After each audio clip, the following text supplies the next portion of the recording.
Marcel Girgis, brother of Elysian Shadows CEO and founder Falco Girgis and former employee of Elysian Shadows, has revealed new information about why the Elysian Shadows game has not released and why there is no money left for creation of the game.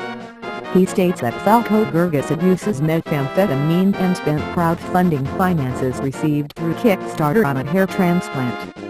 He also states that Falco Girgis' adoptive stepfather used the money to gamble on properties.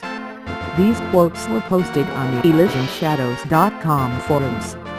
Quote, "Falco basically sits in his underwear all day, probably stuffing meth in his nose, pretending he's got 18 when really, nobody in their right mind would dare work with such a verbally abusive, volatile, explosive prick. In fact, Falco is actually facing jail time for violent misconduct while under the influence of methamphetamine. I imagine his life is probably some form of purgatory. Not to mention he spent $10,000 on a hair transplant and all the money went to Falco's adoptive stepfather to gamble on properties. Anybody who gave money to this was legitimately scammed by a seasoned criminal." Unquote.